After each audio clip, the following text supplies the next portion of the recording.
Okay. So I'm just going to repost the agenda. First off, we have with a proposed AZIP 14. Yep. Can you guys hear me okay? Yeah, all good. Okay. Yeah, it's a fairly small AZIP. It's a very, very small change for the Outbox. The expectation is to fix a couple of quirks on the UX for users who exit the chain via partial epoch proof. For context, today we prove every epoch. Whenever an epoch is proven, basically all messages in the Outbox, meaning exits from the rollup, can be processed on L1. If someone is in a hurry, they can choose to post what's called a partial epoch proof, which is a proof of some checkpoints on the epoch. Everything that gets proven up until that point basically is eligible for exiting the chain.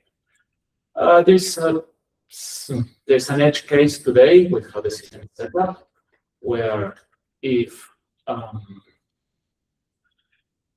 partial epoch proof lands on L1, lands on Ethereum, a user sees that and starts an exit from there, and another proof lands immediately after, before the user has processed their exit, the user's exit is invalid, their transaction will revert, and they will need to send again the L1 transaction. It's not a big deal. It's an edge case. It only happens if the user is slow. It only happens if there are two partial epoch proofs coming one right after the other with very, very little time difference, just 1 minute.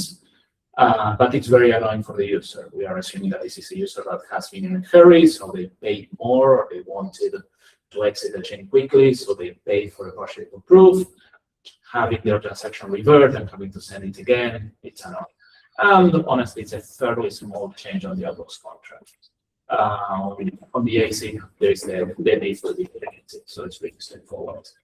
The main reason I would see against this AZIP is when introducing a change in contracts just a couple of years before freezing. So I don't know how that plays out with any possible audit timelines we may have. I'm looking at you, Mitch, both on the screen and in person. I'm looking at you from here.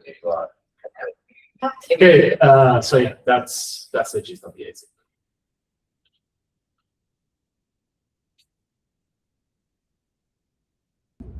So now I'm conflicted. I didn't know you guys were in a meeting. I would have came in there, but yeah, I mean, how risk on do we want to be? Like, although this I expect is like the change is just on the consume side, where we just check to see, like, the user just provides a root or an index into that array, and then we just check that, and then everything else is the same.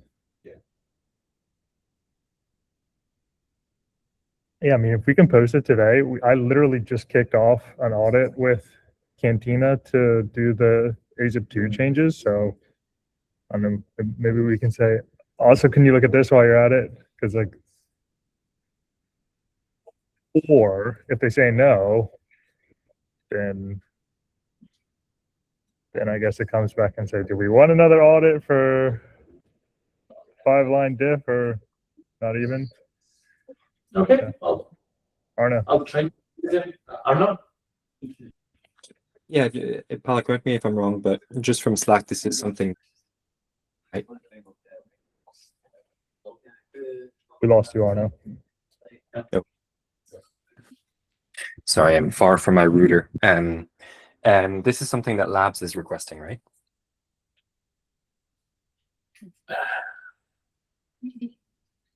I'm not sure how to frame it. This is something that we see as an improvement in UX, and the main reason why we're bringing it here is because it involves a change in the contracts. Yeah, I guess my impression from Slack is the concern is for ZK money, given that there's going to be back and forth with L1, you would assume relatively often, and that is is a bit of a concern maybe. Even if these edge cases are edge cases, if we can do something about it now, might as well. Is that not the right impression? Yeah, it's basically it's motivated by kind of like a product need, right? Yeah, it's a UX improvement for any product that wants fast exits. Today, as far as I know, ZK Man is probably the main product looking for that. I don't know if there are others. If there are others around. I mean, I was just gonna say a partial epoch proof doesn't discriminate between apps. no. You know, I'm pretty sure other apps that are building payments or anything that requires an urgent need to exit the L2, for example, are all thinking about partial proofs of epochs, and this would be something that would affect all those users, all users of those apps.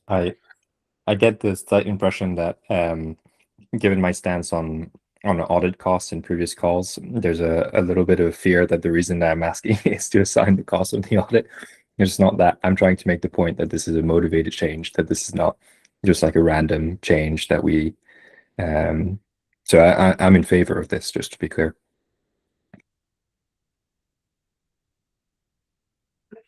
Any audience? Oh, there you go. Yeah, sounds good. Okay, I'll try to send the PR in after the call, at least with the L1 changes. Make sure you run it by the audit, see if it can be included at no extra cost. Great. If not, physics it is. Does that make sense? Sorry, Mike.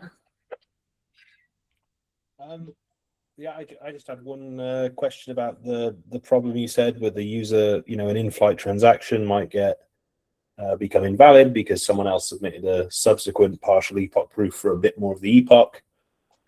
Yeah. Now, I don't want to make the code changes too severe, but I mean, is there a way of achieving, like, retaining the old root of the previous partial epoch proof in the smart contract so that the user's in-flight transaction doesn't get invalidated? So the old root remains in storage so you can prove against it. That's the proposed change, unless I'm misunderstanding. So then why would a user's proof be invalidated if the root is still there in storage from a previous partial epoch proof submission? No. The thing is, today it's not in storage.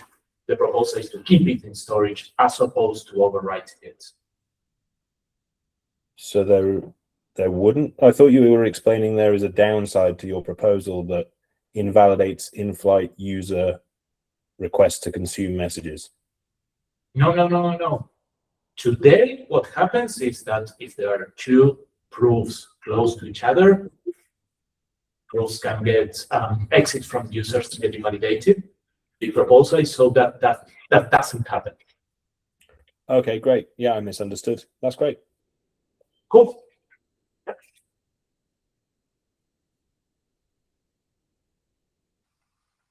Okay, that's it from me.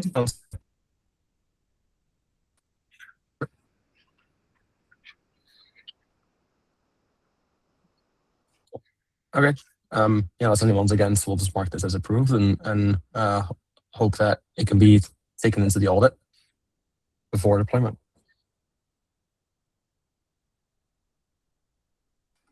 And then Mike had two points regarding the public key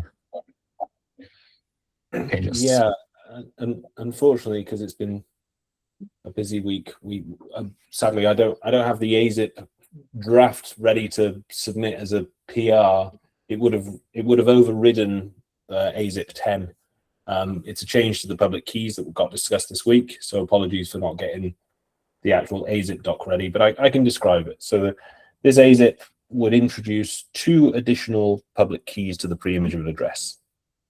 The first additional public key would be called a message signing public key, and it just conveys, and it's a standard way of signing messages. it's slated to be used in an upcoming handshaking registry, which allows participants across the network to handshake with each other via a smart contract, so that then these handshakes are constrained, which is very useful for subsequently pointing to the fact that the handshake took place in various contracts. Yes, and it's specifically called a message signing key, so as to disambiguate from account abstraction. So Aztec has native account abstraction, which means the mechanism by which users authorize transactions, state changing transactions, is through logic in their account contract. But account contracts are arbitrary, and in the case of the upcoming handshaking registry, it doesn't really work with arbitrary signature verification logic. There needs to be a standardized way of signing. If you need a standardized way of signing, then account abstraction doesn't work in that case, and that's why this new message signing key resolves that problem very neatly. So that's the first one, and there's another reason to have it a dedicated key for this instead of reusing some of the existing keys that are in an address. The existing keys in the address, the viewing key and the nullifier key, they live hot inside the user's device. They're going to be passed into code a lot, they're going to be passed into circuits a lot, and so arguably that's a different threat model from a message signing key. A message signing key, the secret key, could live somewhere more secure and only used on the odd occasion where you need to sign things. Whether that happens in practice is a wallet choice, but the separation still is possible, and therefore it makes sense to have a separate key. So that's the first one. The second one is something that's being dubbed a fallback public key.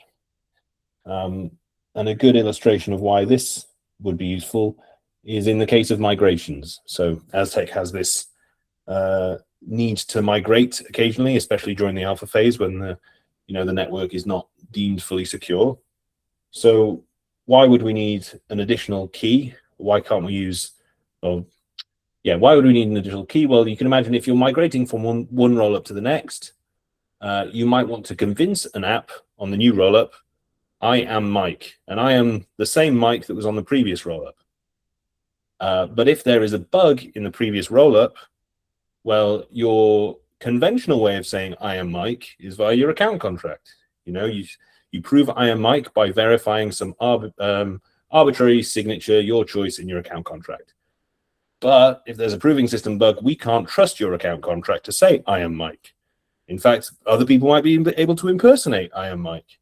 And therefore, to resolve that problem, you kind of need a much simpler way of saying I am Mike, i.e. a new public key, a fallback key that will allow you to demonstrate to future smart contracts that you are Mike. Now, you could, in some cases, you don't need a key that's baked into the address. You could use any old key. And I think ZK Money might be taking that approach. But there's been discussions in the forum about other migration approaches that do require this migration key, this fallback key, to be provably linked to the address in a constant amount of constraints. So that's why that might be needed and why it needs to be distinct from the other keys. And that's the pitch.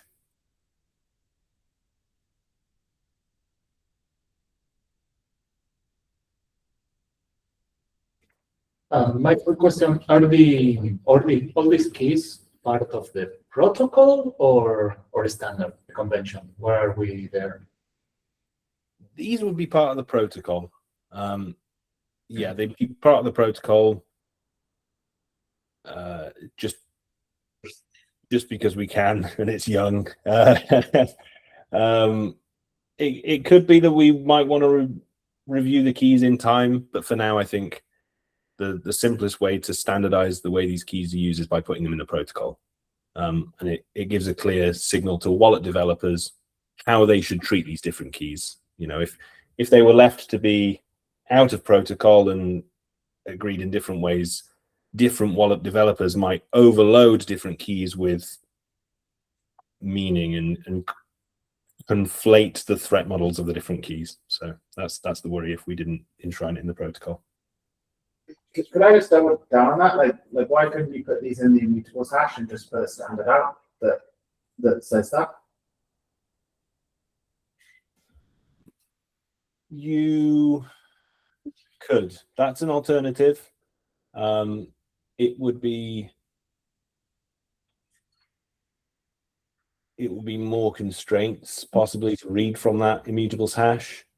There isn't a standard, so we can get this out within the next couple of weeks. We know how to do it. I think agreeing on a standard for the immutables hash might take more time because I feel like we haven't had enough time to understand what information we want to put in there and figure out a good encoding for the pre-image of the immutables hash that everyone would like.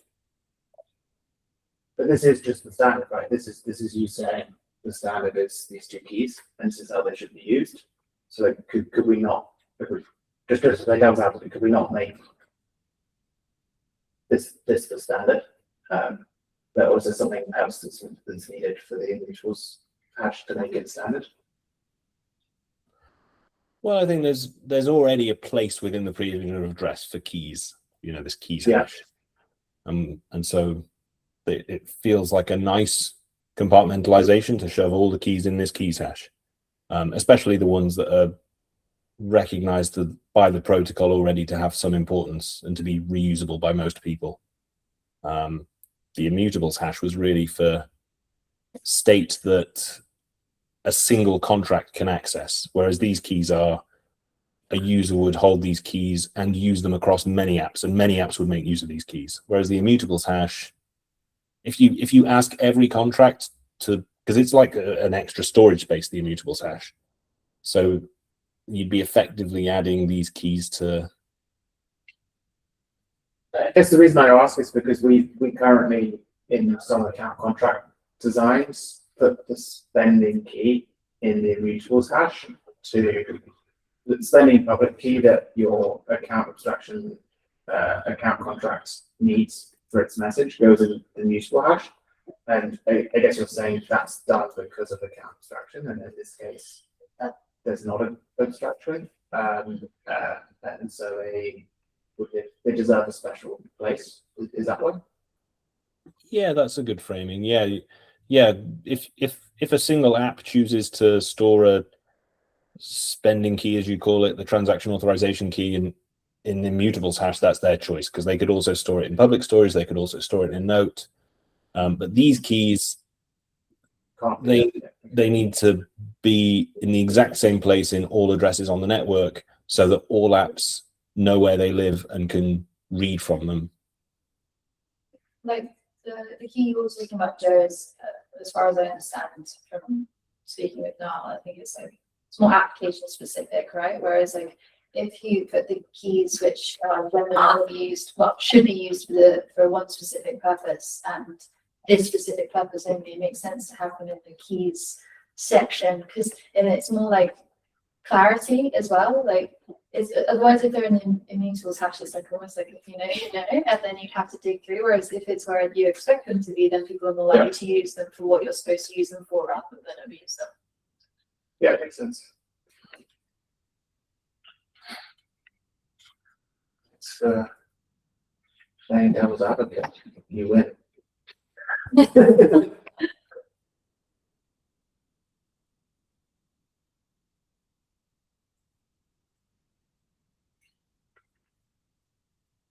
Okay, just a last one on that, and these will be 0 if they're not used, or they have to be random. There would be a protocol-defined default if they're not used, the same as the other keys. So when with the other keys at the moment, when you deploy a contract, if you don't specify what they should be, a protocol-defined default is assigned.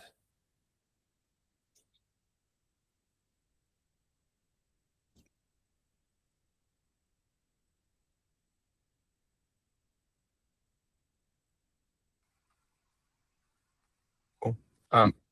Maybe next steps could be writing the AZIP and we can kind of bring it forward next week. Sounds like there's some pretty good support for it, so it shouldn't be very controversial. If you were to already want to start building some stuff,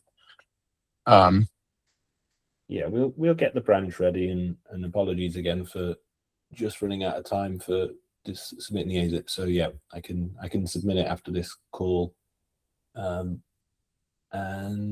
yep, people can read it. Perfect. Any other points that we haven't discussed, or you want to have any thoughts on the existing topics?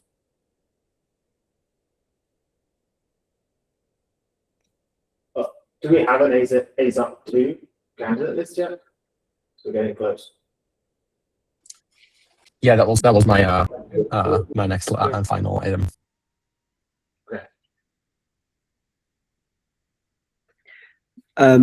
Last week I said I will have a list of parameter changes for an AZIP. I don't have the AZIP yet, but I will propose to cut the proving cost per mana in half, just because the proving costs have come down approximately 50%. And so users will pay less fees to such transactions. Slashing all new offenses introduced in AZIP 7 by Pala. We'll propose that they're start at 0, just as convention, as we've done in the past, as we test them out and just prove that nodes aren't leaky and they're properly implemented. And then for the 2 slashing conditions that we had previously zeroed them out, to our knowledge, they have not occurred on mainnet. And so we will be proposing also a slash to turn them on. Those are duplicate proposals and duplicate attestations, equivocation. Another change is that currently all 3 slashing parameters, small, medium, and large, are set to 2,000 tokens. This is not 100% yet, but just briefly discuss this with some folks on the call, and we think there are some offenses that are worse than others. And so, it may make sense to maybe set a difference between the small and medium offense. Doesn't mean that it would be larger than 2,000, it could be smaller. But yeah, as the network chooses that some offenses are worse than others, it may make sense to punish for them differently. I think this can be put together in a day. I don't have it yet, but those are all the proposed parameters, as well as, I don't know if you want to include the prover boost parameter changes in the same AZIP, but yeah, those are all the parameter changes for the upcoming rollup.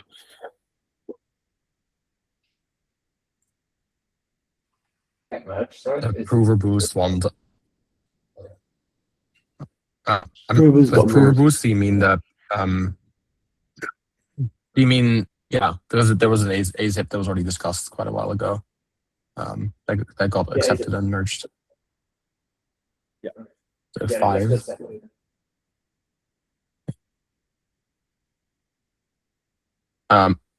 Yeah, look forward to seeing that AZIP. I didn't have, and I think I had a call with Arno earlier today, and he brought up a good point. And maybe that's something that Kira can take to talk to Leo about, which is if there's any need in changing the fees from a user perspective.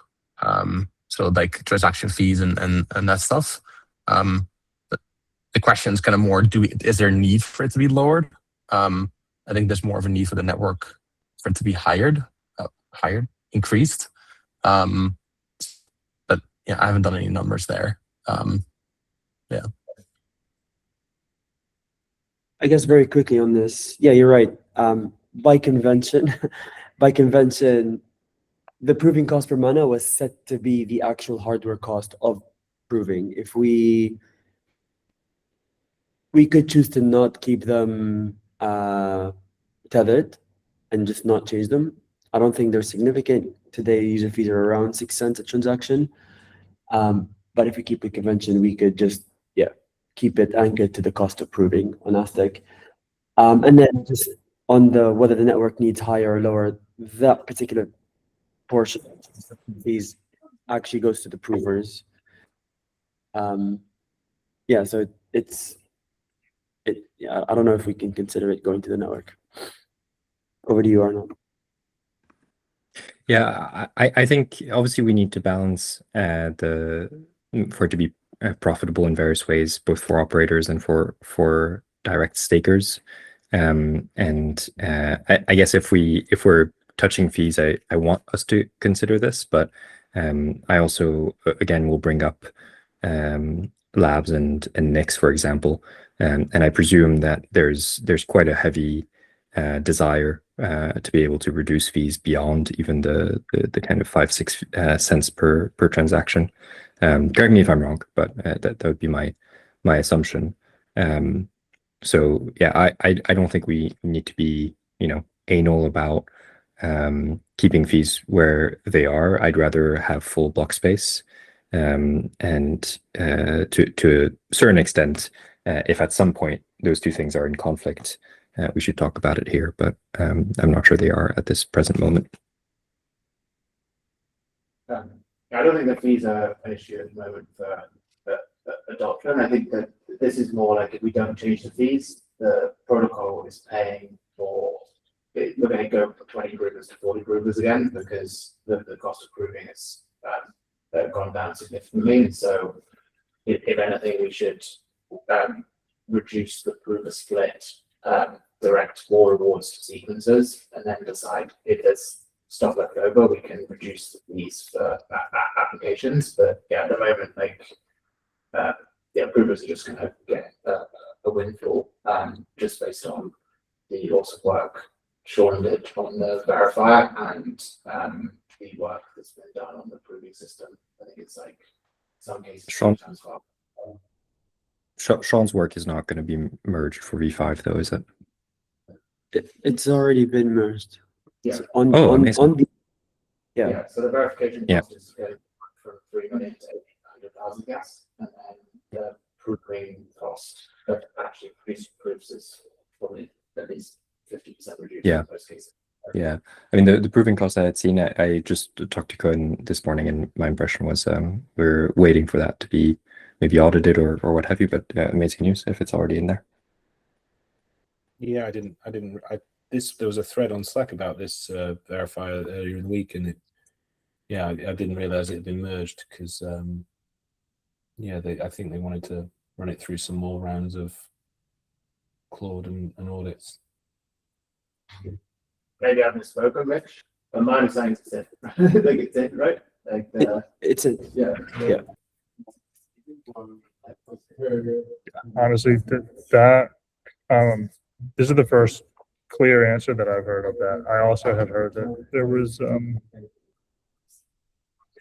desire to look. So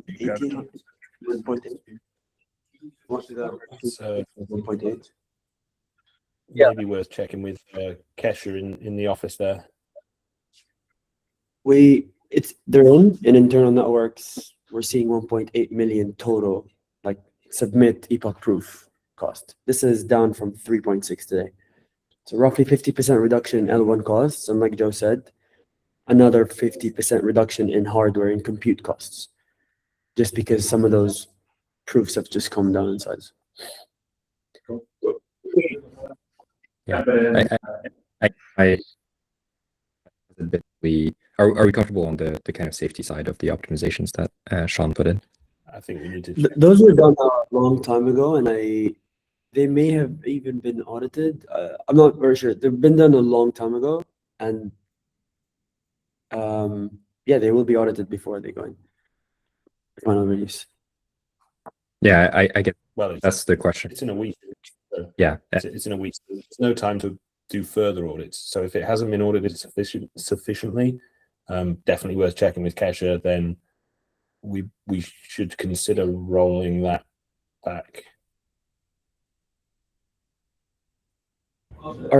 Sorry, I'm not did audits. What'd you say, Amy? Sorry, I'm not updated on audits. You're saying the roll-up has already been audited, and so we need to see if the audit included Sean's fix or not. I think I've read that people have reservations in the audit quality, and therefore it might need more audit. It's my understanding. Yeah, I mean, it's obviously not given what we say about alpha. It's not that I'm I want to be anal about, this has to be perfect or anything like that. But the dynamic that I don't like about this is we seem to be kind of unclear about whether we're comfortable with the safety of it. And that's I think a pattern that leads us to eventually down the line, we're still relying on this code. We think that it's fine. Maybe there's other people that become in charge of it. And actually there's been just bugs along the way. So yeah, I wouldn't want us to feel like we can make the decision explicitly. We're comfortable 4v5 with this level of certainty. But I would really strongly advise us to make a really explicit decision. And I guess it's on you, Mitch. Yeah, I was going to say there was a bad handoff here. Like, I didn't understand what the final state was when Sean finished. I didn't know what finished was. I didn't even know an audit got kicked off officially. So yeah, I just need to speak with Kesha and figure out where we're at. Yeah, it feels like there is time. Like this makes the protocol costs significantly less. So like if we have this and we're just sitting on it, it feels like a bad use of That's fine. I don't want us to go to it ourselves about what it is. yeah, we can come back on that and see. Okay, but before that, so regardless, we still need to change the proving costs for the optimizations, and then it'll be pending based on the verify side of things.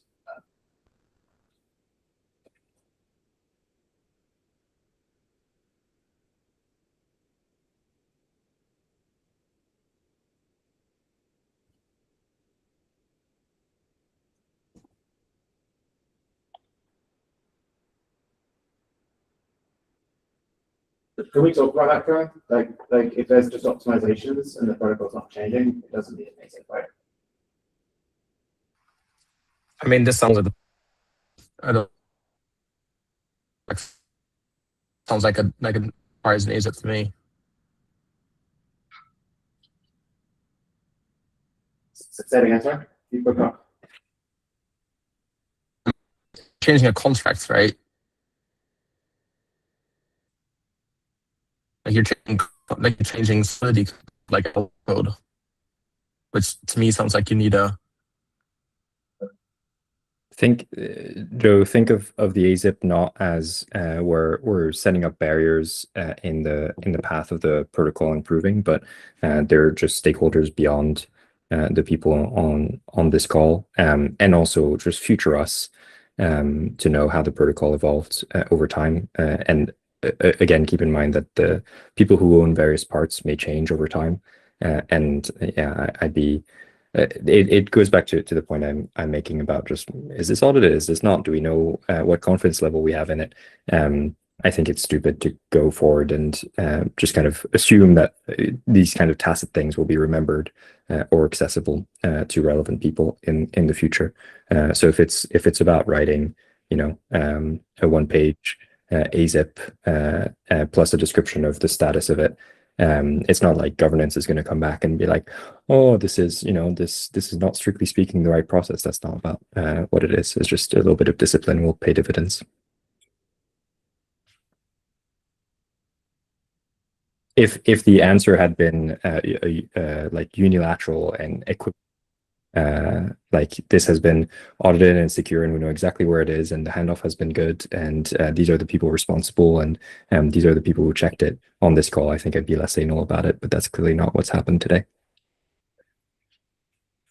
Yeah, yeah, I guess it does matter here, but like we're not applying that across the board, that mentality. I guess with verifier is more important thing, so it makes sense to me.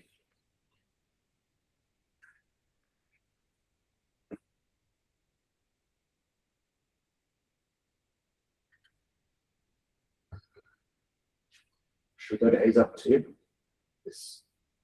Yeah, but again, it's not, is AZIP 2 so let's just merge AZIPs, or but that's some that are missing, that they're not going to be included.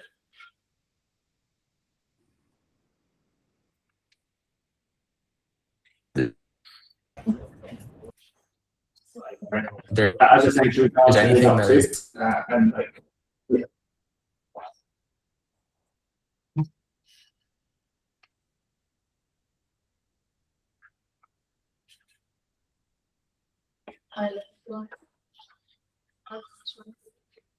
yeah, it's not the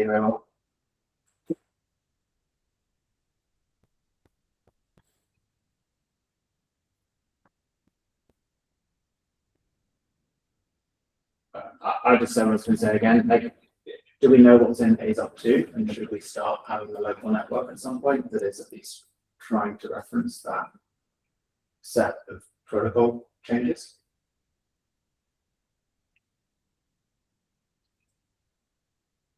I don't know. I don't think we have an official list anywhere. Yeah. I had sent some to Arna the other day, and this was as of the 12th, but I think that we have added from here. So I'll just paste what I had said to him. what is the question? Joe's looking for an up-to-date list of AZIPs that we. There's an active issue open on the repo that that has them on it. Oh, I posted this in the Signal chat, but I there were a lot of messages, so I guess. yeah. I'm not very active on Signal. Sorry.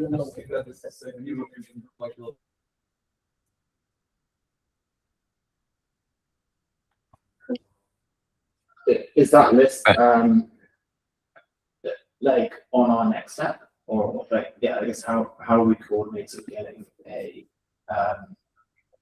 getting a next step where these are all tested, and what's the call for that? I mean, the cutoff, the AZIPs that are listed here, I send the link for this GitHub issue in the chat. It's also in the Signal chat if you scroll up a bit. Those should all be part of the testnet release cut that you guys are doing, theoretically, in the way that it was designed, and then deployed and tested on testnet ahead of, ideally the exact same payload being deployed on mainnet, if at all possible. I wonder if we should. It's hard to know just looking at this to answer that question of like, is this on NextNet? Just because done here, when I'm looking at this PR, it's like done here is AZIP is merged, but that doesn't mean done. Like, I wonder if we should change merged AZIP once it's done. Yeah, there's not a way to look at the status of these and figure out what's on the next step. So I guess we need to go through this, and in order to say that this is like there's two approaches, right? One is AZIP 2 will not go live until this list is merged, or there's a cutoff date at the start of June, which is in 2 weeks. Where before that we have had to have run a testnet with all of these working successfully in order for it to be included in AZIP 2. And so, yeah, I feel like we need to coordinate on that to figure out if we're doing the former or the latter. My assumption is we're doing the latter, where we're aiming for a particular cutoff date, but that may mean that, yeah, I guess Mitch, you need to decide what that is, and we need to get a testnet out. And if something's not in NextNet at that point, the actual subset of AZIP 2 will be less. Is everyone aligned on that? I might have had a different understanding in timelines. I had the understanding that June the 1st was the cutoff date for merging into the branch, and thereafter testing would begin. A final round of testing. We do want to free the protocol by June 1st. Say that again, sorry? No, we do want to freeze the protocol by June 1st. And so by June 1st, the plan is to cut a branch, call it V5, and start testing on internal networks. And so if something doesn't make it by June 1, unless, circumstances like make it a must, we will not, we won't be including additional AZIPs. So I know that, for example, 2, 5, 6, 7 will be ready by June 1st, but I have no idea on the status of 8, 9, 12, and 13. And if they're protocol changing, then by policy, at least so far how we've done it, is that after June 1st, that work will not go into the upcoming V5. Yeah, I think we're aligned then. So everyone at the foundation that is owning one of these, the implementations of one of these AZIPs, is working towards the 1st of June. So that's all sounding good to me. Awesome. Is it possible for us, just for our sanity, to put everyone figure out on the school, just try and figure out how we can show statuses of this with labels? Because this is only going to get worse. Like if we have a future AZIP or there's like 15 changes, like ideally, like what Elias just posted in the chat is super useful. Like we'll be able to see that it is a 9 or an XNet. That feels like something that's missing. I feel like that's a very specific labs issue though. Like whether or not it's on NextNet, which is an internal network that you guys run, is specifically an issue that you guys should probably handle internally outside of the governance repo. I don't think it's. Are you telling me you don't care when something is done? That's not what I'm saying. For someone to have confidence that be an AZIP, right, we need to run as a collective a test net. We may be taking the lead on that. But I still think, we need to work out how. If I'm interpreting, There's a longer term like idea and discussion to be had about the timelines between how long, when should something be deployed on testnet, and how long do you have to have between that and a like mainnet deployment, right? In the Ethereum world, there's months in between that where client teams are working on updates. We want to keep a relative pace of development that's a bit higher than that, as far as I understand. So we'll have to cut that down a bit. But the exact status of that is at some point. I was going to suggest it, and I was going to bring this up at some point. I just didn't think it was the right time, because I felt like this would be a discussion for after V5, which is we'll have to coordinate on setting dates for when we lock in. These are the things that we're deploying as part of an AZIP. This is the time that it needs to be live on a testnet, and this is the time that has to be live on mainnet, kind of with goals. So that will come at some point. I just didn't think it was necessary to do that on V5 because it's all so weird and kind of intertwined. So I was going to do that post V5, but so every has owner is not just the proposer, person who is implementing or pushing the implementation. The solution that I suggest, this partly goes to what if it is. Oh, I know what's happening. Sorry, it was yeah, it doesn't matter. Every AZIP has an owner. That owner should be responsible of reporting before it is or isn't including an AZIP, whether it's ready to go. And in that situation, obviously, if Labs is doing NextNet, it obviously matters whether things are ready or not. But maybe it can be kind of on the All Core Devs before an AZIP is cut. The owners of the various AZIPs just need to be on the call and report the status of it, including whether it like where it is in the various kind of testing phases. I'd be more in I wouldn't want us to depart from it's the owner's responsibility to kind of report and check and be accountable for it.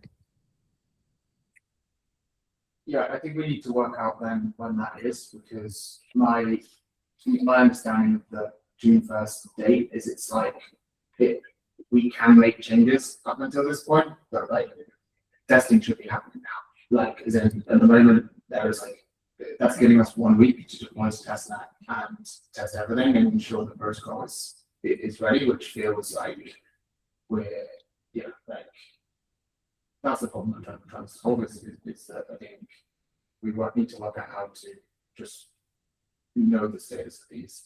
And so maybe that's, we take a draft right now of this and people update the status of each of the AZIPs, and then we do the same next week. But yeah, at the moment, I don't think anyone on the call knows where, like, even know this, like how close we are to AZIP 2, as it's currently being drafted, being finalized, and we have 2 weeks. So yeah, should we go through that quickly and just like clarity's sake, so everyone's on the same page, just go through each of them, so everyone's on the same page. Yeah, that sounds like a good process. And I think the AZIPs, I think one of the status of the AZIPs, if it doesn't, or we don't have it already, we should have one that conveys, you know, some ready for implementation or something. But yeah, maybe we should dedicate a section of this call each week to going through a quick checklist to see the readiness. And having I think one very close to raise up, but maybe someone just share their screen on these, and if people are on the call, we could at least get some motion, because it feels like we've been in situations before where 1,000 PRs going on the 31st of June, and then test that will break, and then we won't hit this date. So that's what I'm trying to avoid. So yeah, I guess AZIP 2. Anyone knows? Sitting in a PR, yeah, it's ready to go. That's what I was saying earlier. Audit kicked off on it, so it should be just click merge. Yeah. Hang on, I'm just coming in there. I can't hear.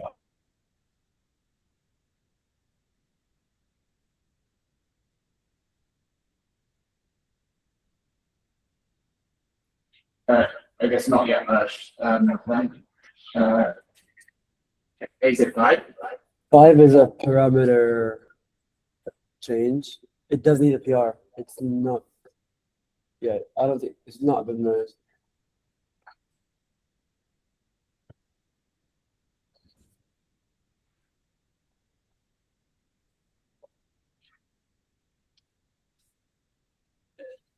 This is 5 minutes. So 5 still needs a PR. Okay. 6. 6 is pretty much there. There's a couple of edge cases. 6 is node only changes left, so we don't think it's bound by the June 1st cutoff. But it's almost there. It will be ready. So is 7. Thank you. 8. I think last you said 8 and 9 were done. Or? Yeah, they merged into next as of today. Awesome. 12. I don't know if David's on the call. I'm gonna go find him.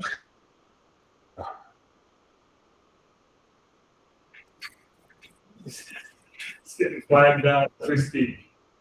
The 13 while we're waiting. 13, I think, is not entirely merged. I think they're working. So they have been working towards merging by the 1st of June. So I think there's been a disconnect there in what the 1st of June meant as a deadline. So we were saying merged by 1st of June, whereas it seems maybe, Joe, you were thinking it has already been merged and tested for a considerable amount of time by the time 1st of June arrives. But yeah, we will not have those prover optimizations merged until the 1st of June. That's not like a merge though, or it's just like there's ongoing changes. Because yeah, I think the assumption we have is that there are audits ongoing, and we would still be working fixes until the 1st of June. This one probably doesn't feel like it's changing a lot of protocols. But yeah, if there's a risk, it's going to so Yeah, could you say that? Yeah. So I think we've got the wrong mic. I was talking into the wrong mic. It feels like it's not a risk of the protocol changing. Then I think there's less risk because there's less downstream. So I don't know about it, but that feels slightly less risky than maybe 7, 8, 9, and 12.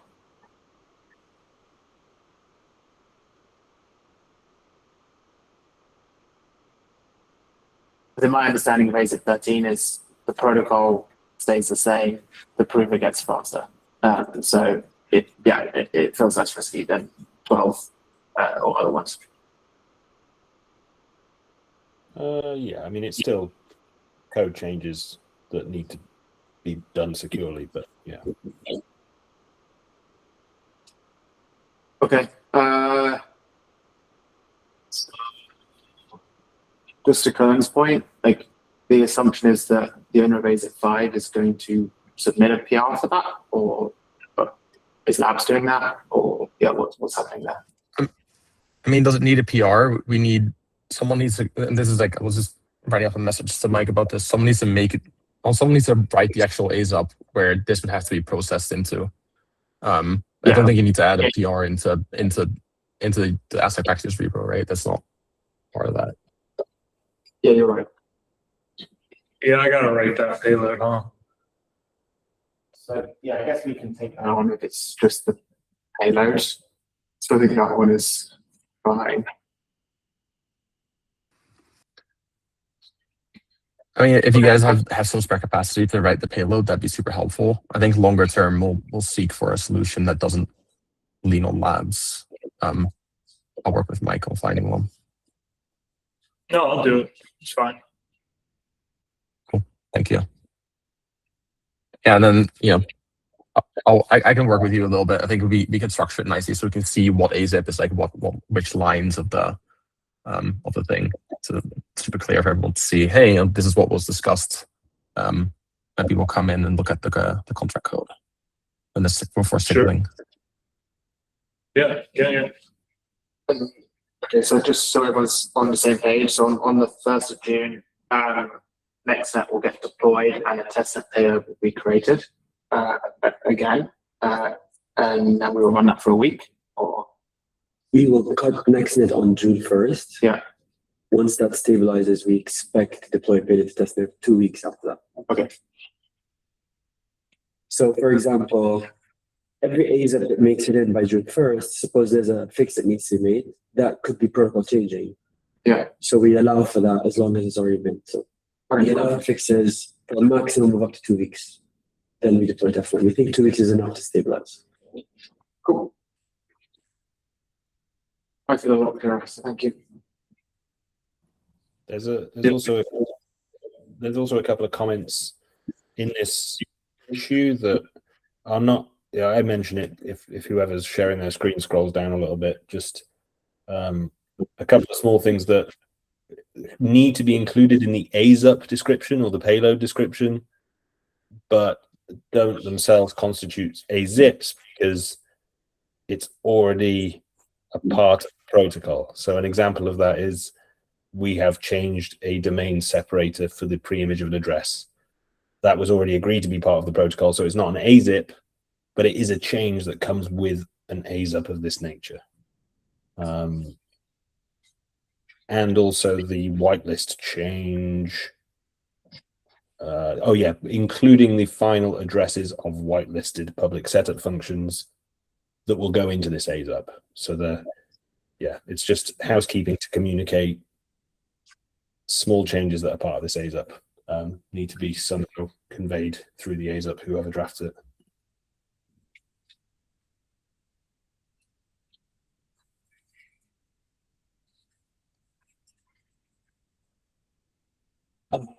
Question unclear to me is the addresses of the whitelisted public setup functions. That would be known when. Sorry, say it again. Whitelisted public setup functions. The addresses of the contract addresses. I thought that we dropped that. I thought that we don't have need of that anymore.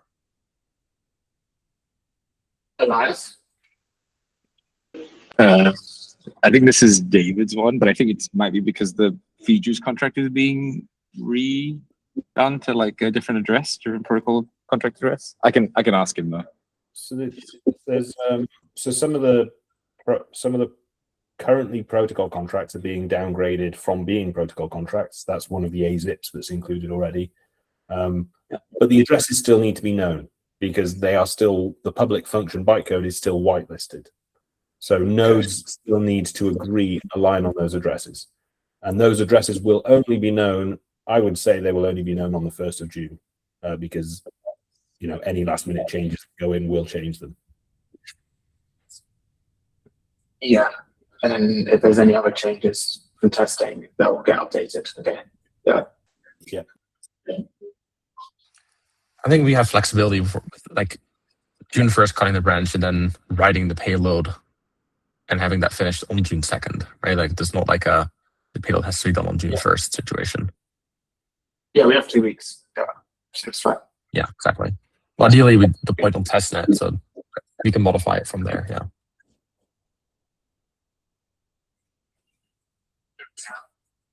Cool.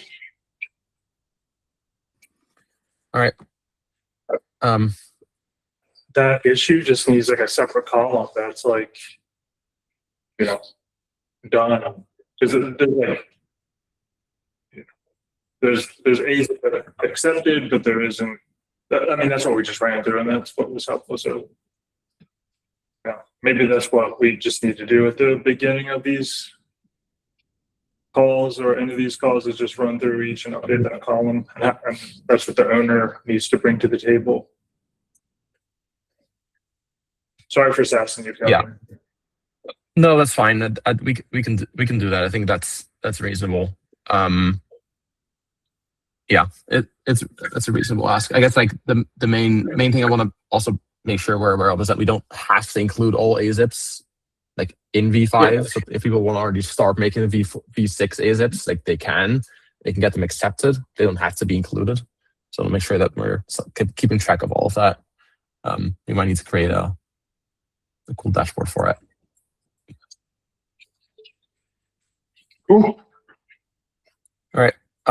Yeah, thanks everyone. Almost right on time. It's good to see everyone. Talk to you next week. Thanks, man. Yeah.